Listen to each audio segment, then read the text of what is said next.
As I've traveled around the state to more than 200 communities, what I have seen is that people are really struggling with the basics of life.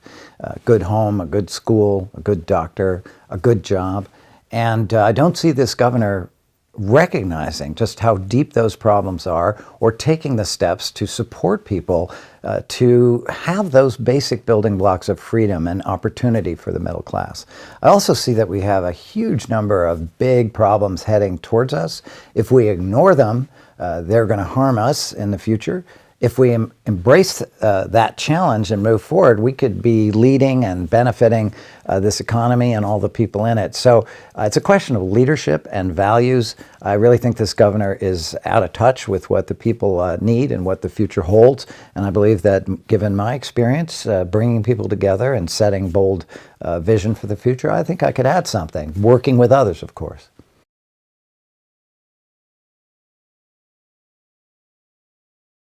Well, I know that sometimes when people look at me and I'm in a suit, they think, well, this guy looks like some retired white investment banker, and how much real leadership can we expect from him? The thing that I really want people to understand is that my heart burns with a desire for justice. And that comes out of my own experiences, some of which were very difficult, beginning in my childhood. I was born with a serious chronic illness, a genetic illness called hemophilia. Hemophilia causes internal bleeding in your joints and comes up quickly, goes down slowly. And so by the time I was 4 years old, I lost the ability to walk. I was in leg braces, I was in a wheelchair, and I certainly learned what it was like to walk into a room and have people be afraid of you before you even opened your mouth. I'm a very gregarious and extroverted child, and children were just instinctively afraid of me. And so I learned at an early age that sometimes there's nothing you can do. People are going to judge you. They're going to discriminate against you. But what that means then is that our principles, our values of inclusion, of being welcoming, of believing in equality are critical to overcoming that natural human instinct. And then I went on. Because of these injections that I received to treat my hemophilia, I also discovered in 1984 that I had HIV. And so, in a sense, I was part of that group of people, including many gay Americans who were feared. And again, there was serious talk of taking everyone with HIV and putting them in quarantine on an island. So being part of a community that was feared and that was misunderstood, and being part of a country that was wrestling whether to become cruel or compassionate. Eventually, I think we reached a level of compassion. And then finally, at the very end of that process, I ended up getting hepatitis and hepatitis C. And the good news is that I got a liver transplant, and it cured everything. Turned out I had a genetic resistance to HIV. It turns out the hepatitis was cured, and even my original hemophilia was cured. But what does that do when you go through a series of problems like that? First of all, it trains you to realize that you can be anyone and go through a problem where suddenly you need a lot of help from your community, from the government. It's not because you did something wrong. It's because life happened and suddenly we need each other. And the second thing is you realize life is precious. You don't have that much time. None of us has that much time. So we should really live according to the values, the deepest values. We should work on the things that we care about the most, and we should be the kind of people we most want to be, because we don't have an unlimited amount of time. That's certainly a level of urgency, enthusiasm, compassion, focus, I like to think backbone, that came out of those tough experiences that I would bring to being governor. And I think in talking to people, they can sense that I understand some things about the underlying tragedy or difficulty of life, and that we are here to nurture and support each other, and that includes government. And so that's what I hope, that recognition and that spirit of urgency to work on the things that really matter, that's at the heart of why I want to offer my leadership to the state.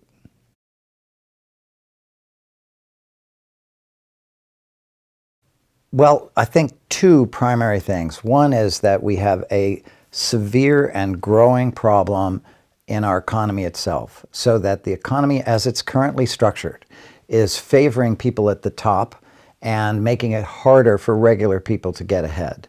So that widening inequality, which we see in inequality of wages, which we see in inequality of wealth, and which means that prosperity is very, very uneven. Boston is one of the most unequal cities in the country, and we have gateway cities and rural communities and many other parts of Massachusetts that are really not doing that well. So I'd like to see a legacy of shared prosperity, a just, sustainable, and economy in which prosperity is shared, and where we really tap the incredible resources of this state, the people and the different communities, and in order to bring a better life for everybody. Right now, that's drifting away. The basic equality that we believe is essential to a democracy is disappearing, and our politics are making us more divided. I want us to help us bring us together and to establish a much greater equality in our economic life.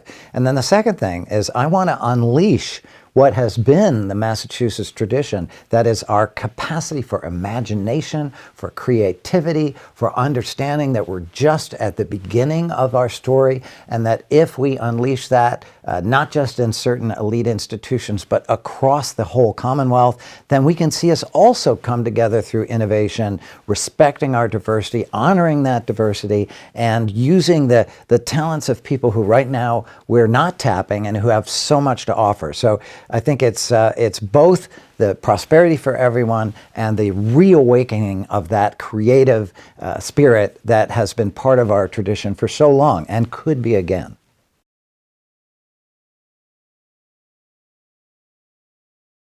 Well, I don't believe in picking one thing and then working on that until we've finished it and then picking another thing. I believe in laying out many bold proposals at once, kind of flooding the zone strategy. So we're going to put together, in the first month of my governorship, we're going to put together a bold recommendation for moving rapidly to 100% renewable energy. That's designed both to jumpstart our economy, but also to lower the energy prices for families and small businesses, to give real relief to municipalities.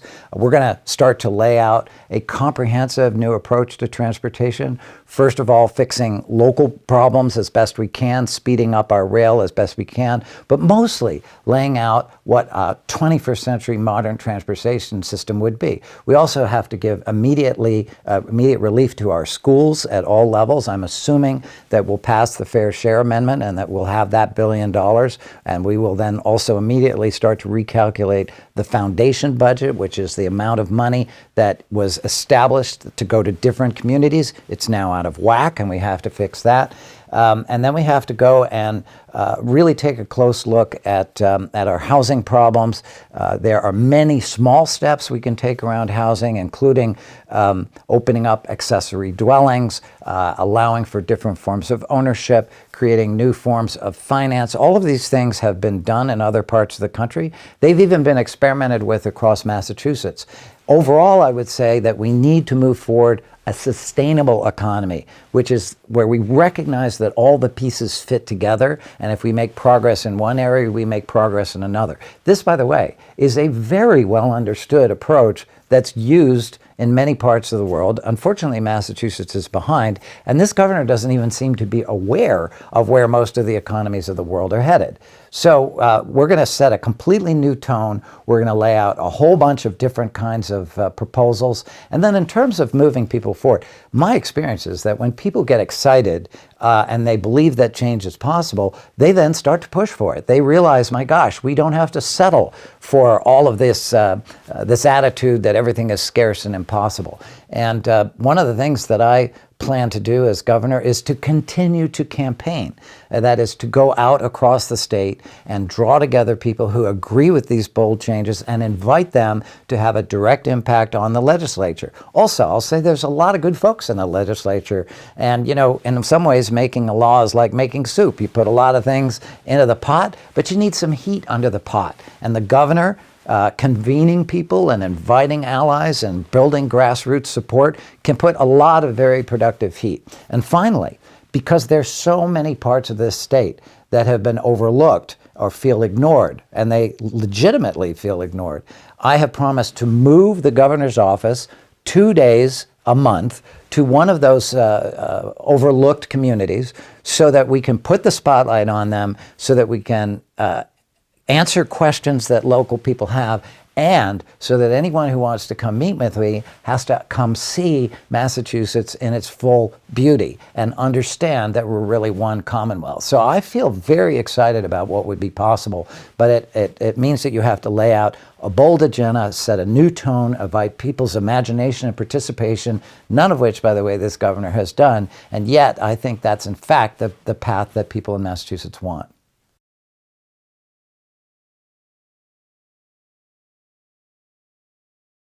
The first thing that we need to understand is that markets aren't perfect. Now, I have training in business school. I appreciate that markets can do many things, but let's face it, markets are never left to themselves going to build enough affordable housing, because if you're simply pursuing the highest profit, then you're going to build fancy homes and sell them to rich people.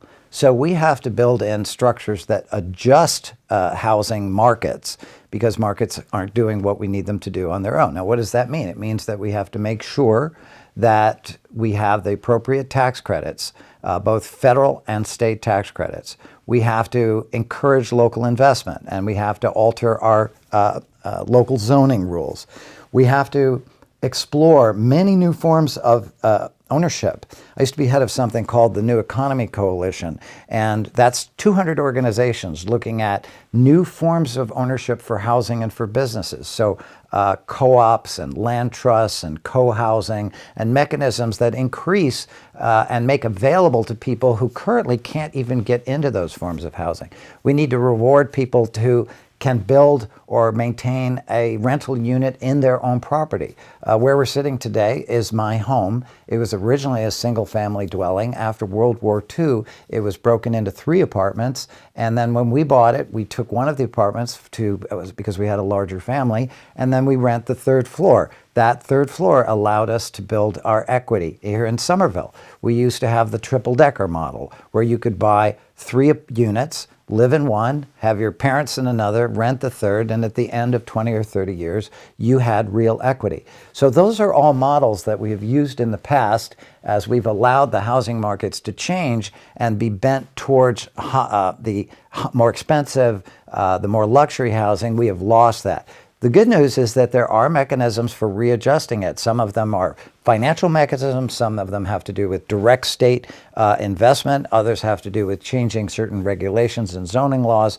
But I am deeply committed to this. I've lived in Somerville for more than 30 years. I've seen my neighbors struggle with their rents, and I've seen the gentrification do tremendous damage. And I know that in many communities around the state, whether it's communities of color or low-income communities who face displacement every day, or students who come in and can't find a place to live, or just regular working families who cannot pay a rent on not just an $11 an hour salary, not even $15 is enough. So these problems are linked. The final thing I would say, actually, is that because I tend to think about things as interconnected, I also believe that having a better transportation system would allow us to link the communities that have homes but no jobs to the communities that have jobs but no homes. And so here in the Boston area, we're struggling with inadequate housing. But in areas in Central Mass, they're struggling with inadequate jobs, but they have homes. So I think it's having a comprehensive structural approach, recognizing that capitalism left to itself is not going to meet these needs. It's only capitalism and investment in markets in partnership and in some ways constrained or guided by government can achieve what we all want.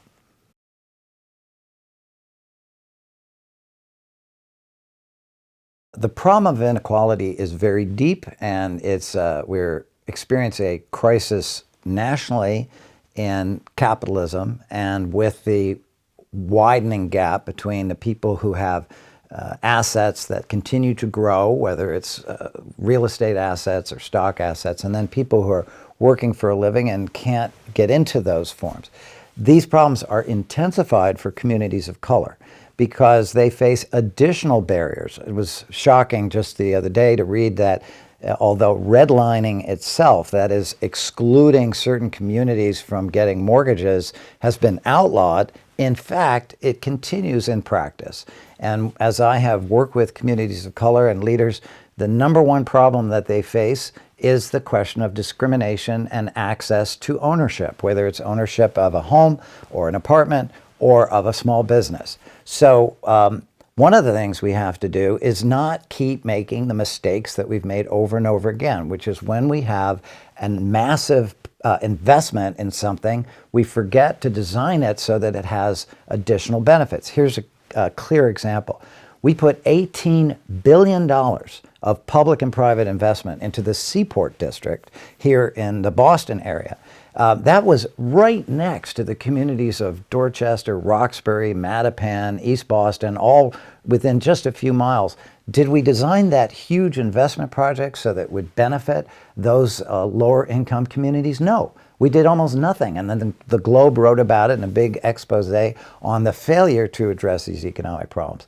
This is going to continue unless you have a leader or leadership who are willing to address it. Another example, we're probably going to have to build a harbor barrier to protect Boston and the Boston area from sea level rise. Well, are we going to spend $10 billion or whatever it's going to cost without thinking about how that money could be invested to boost the low-income communities and provide jobs? Well, if we do what we've done in the past, we'll just build it without even thinking about that.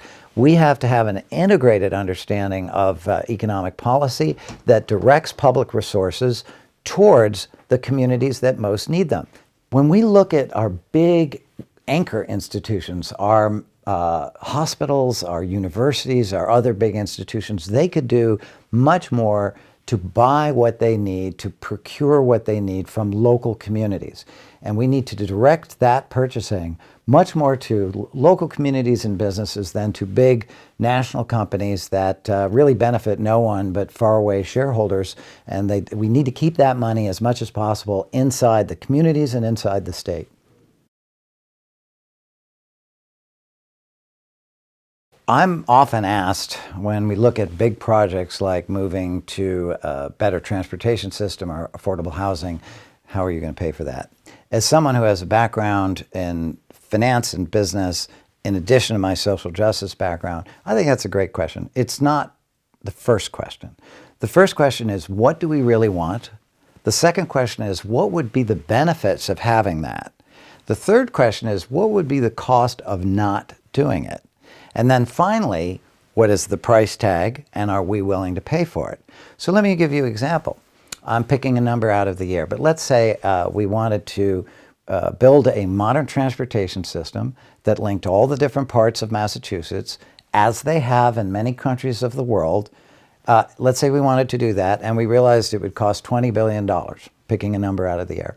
But let's say we realized that the boost to our gateway cities, the time saved by our commuters, the infusion of energy and opportunity that would create for local businesses would be worth $30 billion or $40 billion. Then suddenly the $20 billion doesn't seem like that much money. So approaching something from the standpoint of an investment or business, you look at what do you have to put in and what would you get out. And the problem is that's very rarely how government talks about things. They just say, here's a tax, you have to pay it. People hate paying taxes, and they hate paying taxes for good reasons, because we don't have that much money, most folks. We don't think it's going to benefit us directly, and we think it's not going to do what it's being said, that somehow it's going to be stolen. So it's up to the governor, when laying out a bold set of proposals, to explain not just how much it would cost, but what the economic benefit would be. And we see that when people have a clear understanding of the benefit, they're sometimes willing to make that investment. We see that, for example, in 2.5 overrides, when people say, you know, I realize that this is going to cost me a little more, but I can see that it's going to give me a new public benefit, a new school, or whatever.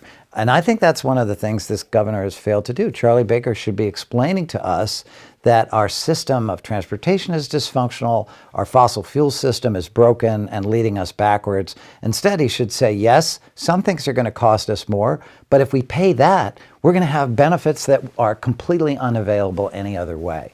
And frankly, I think that's what he should have been taught in business school. And apparently he doesn't really believe in investing for the future. And yet we know that that's the number one element for long-term economic success.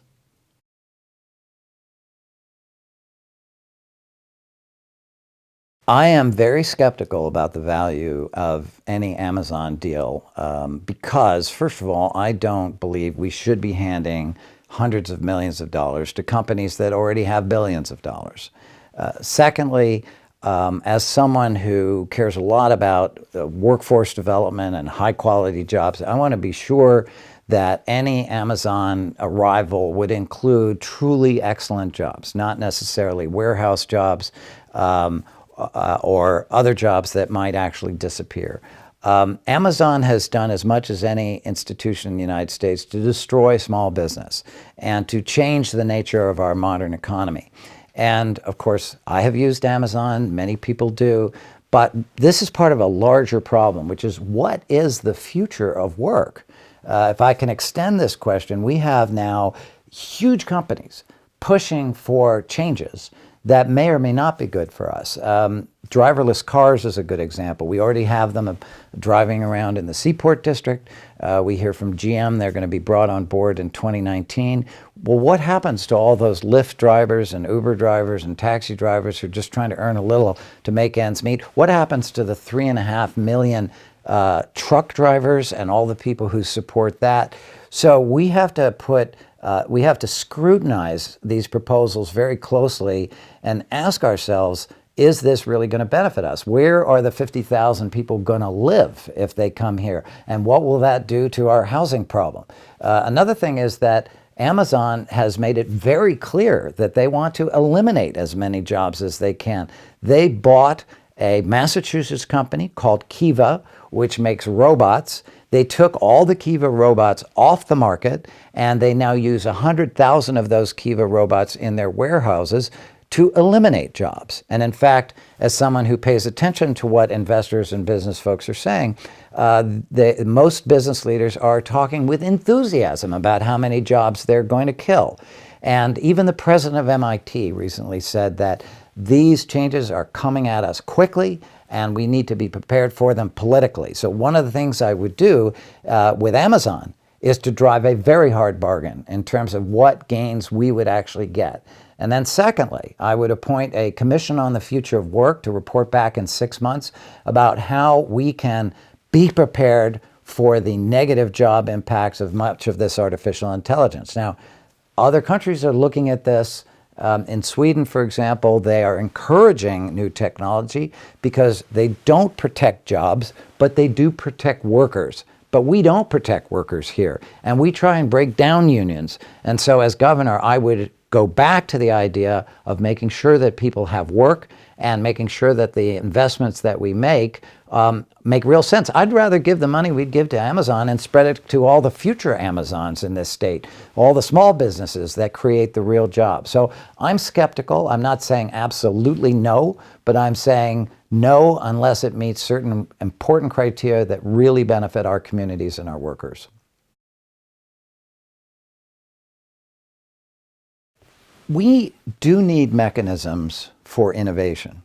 And when charter schools first appeared, it seemed like, well, perhaps a few charter schools might show us some new ways of doing things. But this has now become a juggernaut attacking public education in many different ways. First of all, taking money away from our public schools. Secondly, undermining our teachers. Teachers already have enough problems. They're constantly presented with new challenges and requirements.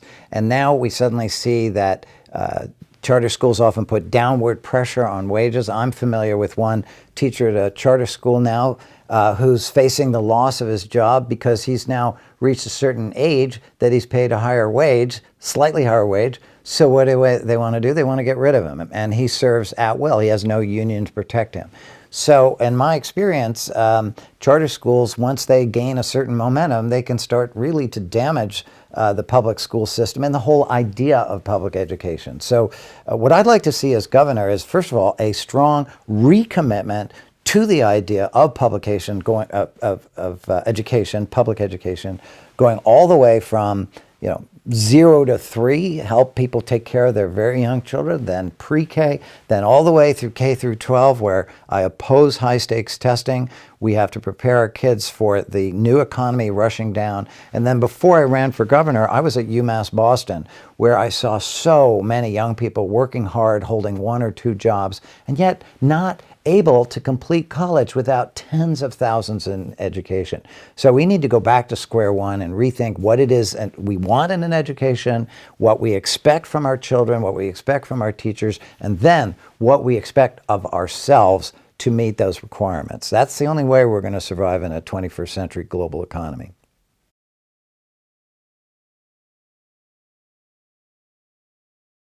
The first thing we need to recognize about criminal justice is at the root of it is a very deep racism as part of the United States' own history.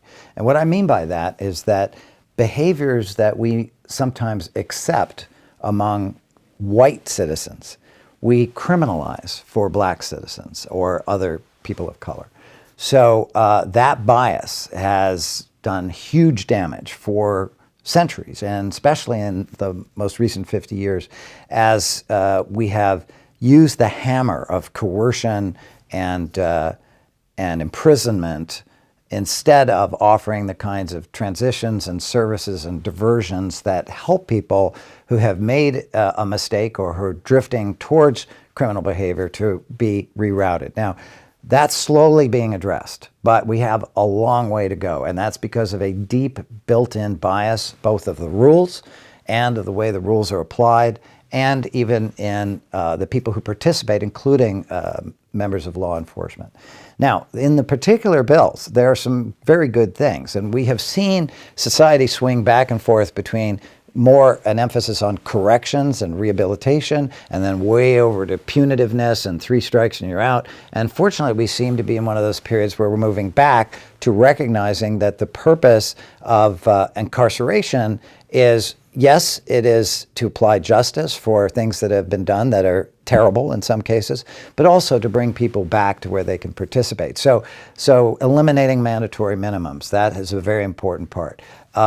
Reducing and eliminating solitary confinement, which has enormous and lasting negative effects. Investing more in the programs that prepare people for reentry. And then once they have reentered, having services that make sure that having been in prison, they're not suddenly tossed out into an environment where they have no home, where they have no income, where they have no chance of getting a job, which increases the chance that they are going to return to their prior behavior. So all of those things are critical. We also need to give special attention to what has been called the school to jail pipeline. That is intervening. I met a young woman having breakfast in Dorchester with her little son, both African American, and I said to her, "How could I help you as governor?" And she looked at her son, whose name was Askari, and she said, "I am so worried that something is going to happen to him in the next few years." He was about 3. And he's going to end up being scooped up into this school to jail pipeline. And I realized that this is something she thinks about every single minute of every single day. Now, that is wrong. So I think that in addition to, I hope the Senate version passes, which I think is the more far-reaching and thoughtful version, it's also going to have to be implemented. And I think having a governor who understands the intention of the law, who understands the root causes of the problems, who is committed to attacking not just the question of offending against a particular law, but the larger structure of economic and racial injustice. I think that's exactly what we need. And then we need to continue to invest in the process of restoring criminal offenders back to full experience and participation as citizens and as taxpayers. That's not easy. But I'm glad that we're on that path. But passing the bill is only really going to be the first step. And you need a thoughtful, committed, and compassionate governor to drive the real change forward.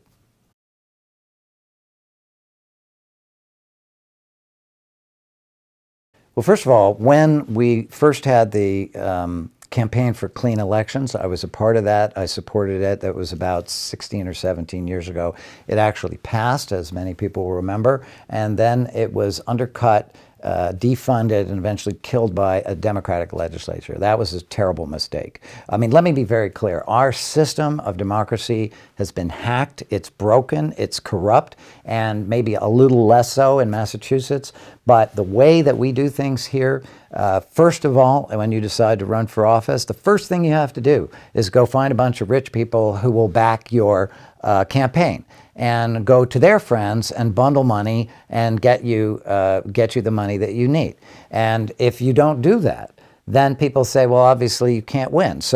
And this is true even among Democrats and even among progressives. They look too much at just the money that you've raised, and that's corrupting right from the beginning. In addition, all the other pieces, the gerrymandering, the voter suppression, these are things, again, in Massachusetts we're doing a little better, but almost everything in the system favors people who already are well ensconced, people who know how to work. I'll give you an example. We're going through the caucus process right now. The caucus process is complex, but it is not well understood. It's not as though the Democratic Party put out big ads and said, hey, everybody who wants to be a delegate to convention in every newspaper, if you're a Democrat, come on down here or there. It's only really circulated among Democratic town committees. I want to honor those town committees who are full of very deeply committed Democrats. But unfortunately, many of them have been there for so many decades. They have lost the desire for deep structural change. They are not welcoming to new people and young people, and they're not welcoming enough to people who have fundamentally different ideas and want to make structural change. I mean, that's one reason I have supported our revolution so consistently, and why I believe the Democratic Party, to become an energized party again, is going to have to undergo some systematic changes over the next few years. Now, I think that can be done in a way that people will agree with. I think everybody ultimately intends the same thing, which is that we become a vibrant party that stands for justice, that stands for equality, that stands for innovation, and the concept of one Commonwealth with a common future. But right now, we're not delivering that. And that's one of the reasons I'm running. I consider myself by far the boldest progressive, by far the person most interested in structural change, and by far the most likely to deliver it if I'm elected. And I think if we don't make these changes, both the party and the state will atrophy, and we will find ourselves 10 years from now with everything that we have today, even further along the path of falling apart. And that's why I feel a certain urgency about action, and why I invite anybody who's watching this to say, not to fall into the idea, oh, nothing can change and nothing can happen. It can change. But to change, people have to be engaged, and they have to be engaged now. And it's not about telling other people what they should do. It's about what we are going to do together.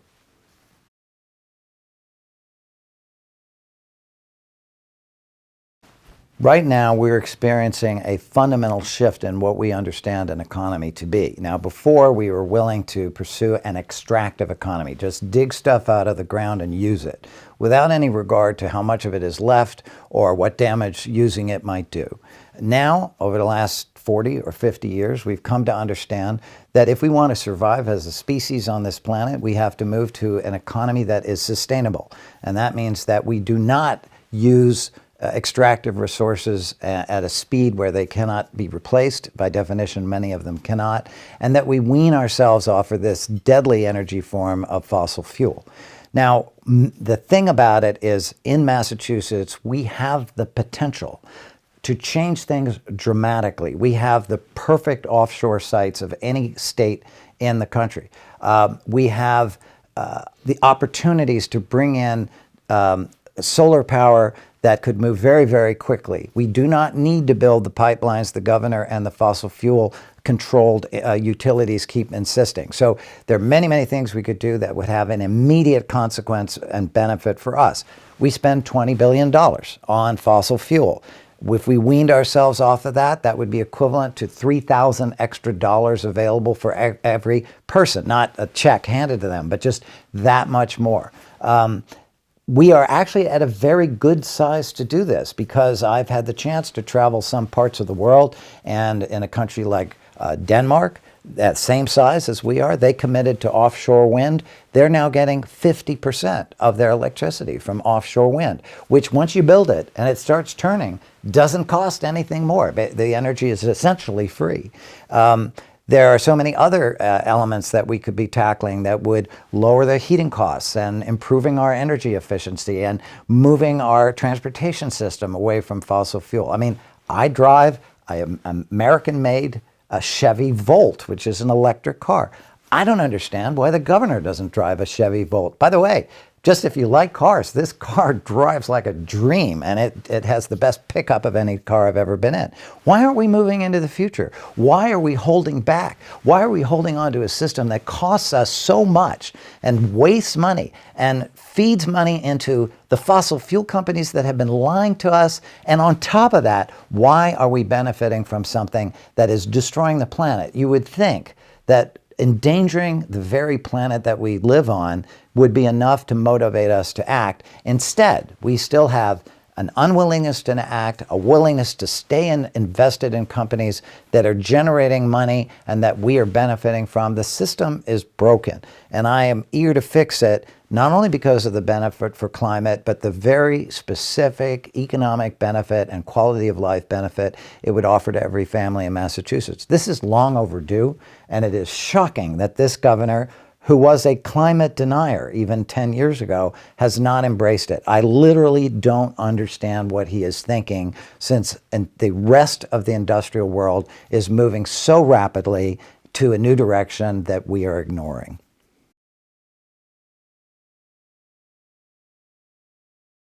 Women's rights remain one of the central battles of our time, and it is deeply disturbing that it's taken so long and we still have so many advances to make. Now, I just want to mention that when I was a boy, my mother and father were both journalists, and when they went into journalism, my father was automatically made a writer because he was male, and my mother was automatically made a researcher because she was female.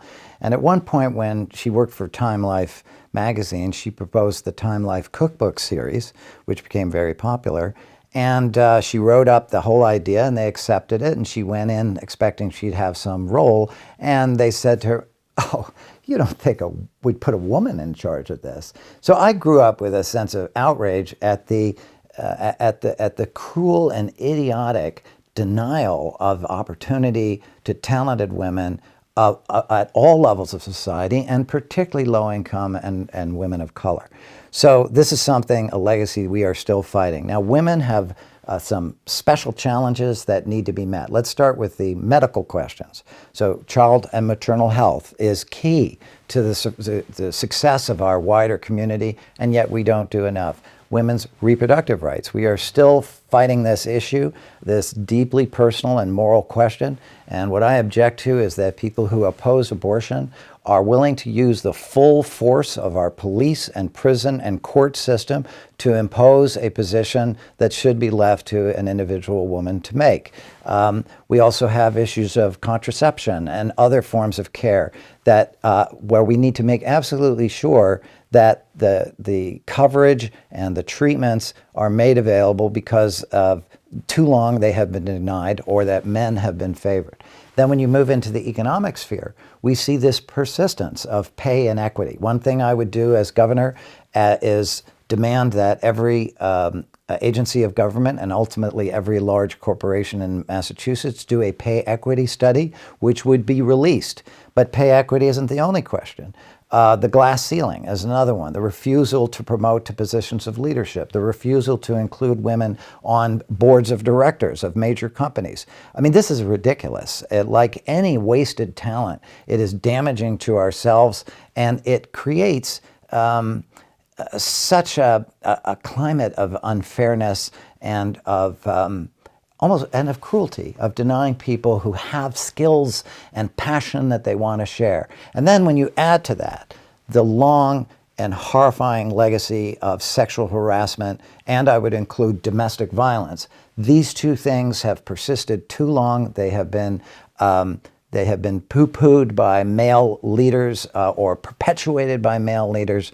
So I am glad that finally we are coming to terms with what the consequences have been, but we have a long way to go. And I think especially men have a long way to go, because ultimately it is men who have to also, in conjunction with women demanding and receiving their rights, men have to support them, and men also have to say to other men, this is unacceptable behavior. This is not funny. This is not something we are going to wink at. This is something that deserves punishment.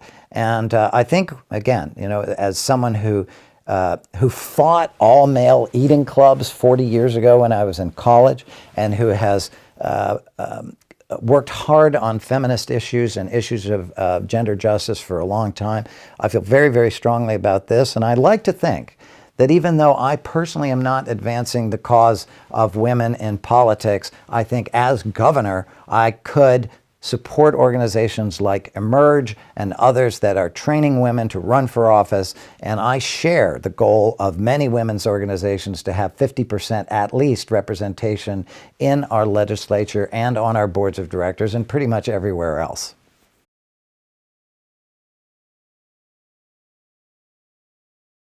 We still have a task of building acceptance of the LGBT community and gay marriage. There's still parts of the state that don't fully understand and fully accept.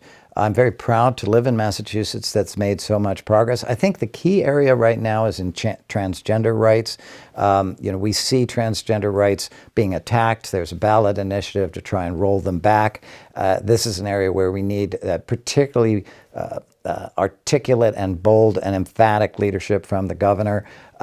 We're going through changing times, and we're going through changing understanding of relationships and gender and sexuality.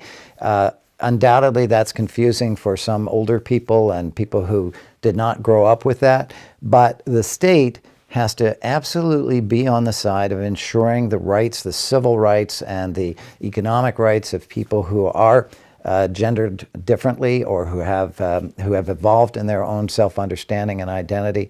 And that's something that I don't think the law is fully caught up with. And certainly Massachusetts needs to lead relative to the rest of the country, where in many places under President Trump, there's a full-fledged assault on gender rights. And that is something, we need to show in this state, not only for this issue, but so many, that diversity is welcome, that we can live together in our differences, that understanding different perspectives on life and including people in our institutions and communities is a good thing, a beautiful thing, not something to be feared. And that's something one of the reasons why I feel so strongly that Massachusetts needs to stop holding back, stop trying, as this governor tries to straddle the fence between Trump and Massachusetts values. We need to fully reflect our values of inclusion and equality. And as governor, I wouldn't do that myself. It would be honoring and raising up those people who are already doing it, putting the spotlight on them so that we can help the whole country make the adjustment into the new era that we welcome.